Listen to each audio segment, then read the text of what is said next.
Hello dear, কেমন আছো তোমরা? আশা করি খুবই ভালো আছো। আজকে আমরা কোরিয়ান একটি রোমান্টিক গল্প সম্পর্কে জানব। আই হোপ গল্পটা তোমাদের অনেক ভালো লাগবে। চলো বেশি বকবক না করে তোমাদের মজা দিতে গল্পে চলে যাই। গল্পের শুরুতে আমাদের ফিমেল লিড হেইকে দেখতে পাই।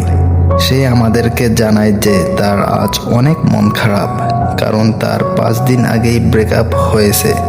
তাই তার মন ভালো করার জন্য তার বান্ধবীর সাথে একটি পার্টিতে যায় আর সবাই মিলে ট্রুথ অ্যান্ড ডিয়ার খেলে।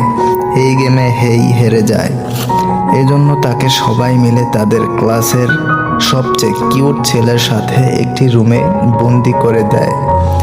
এটাই আমাদের গল্পের মেন লিড সানহো। সানহোকে তার এত ক্লোজে দেখে তার হার্টবিট অনেক ফাস্ট হতে থাকে আর অনেক বেশি নার্ভাস হয়ে যায়। হেই ভাবতে থাকে সানহো আমাকে কি কিস করবে, সে আমার এত কাছে আসতেছে কেন।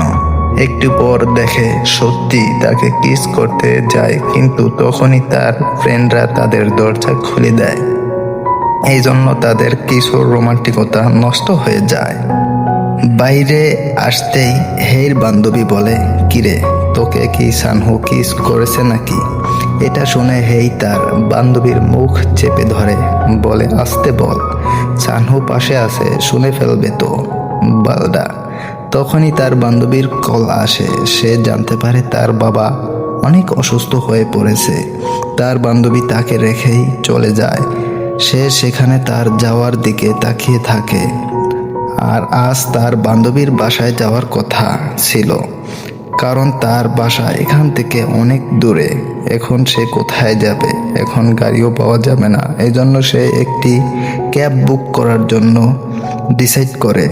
তার ফোনে চার্জ না থাকায় তা আর করতে পারে না। তখনই ওখানে বাইক নিয়ে আমাদের সানহো চলে আসে আর বলে, চলো তোমাকে বাসায় পৌঁছে দিয়ে আসি। এটাতে হেইও রাজি হয়ে যায়। যাওয়ার সময় সানহো হেইকে বলে, তোমাকে দেখে মনে হয় অনেক মন খারাপ। হেই বলে, আমার 5 দিন আগে ব্রেকআপ হয়েছে, তাই আমার মন ভালো করার জন্য এখানে বান্ধবীদের সাথে মজা করতে এলাম। এরপর সানহো হেইকে নিয়ে একটি পার্কে আসে।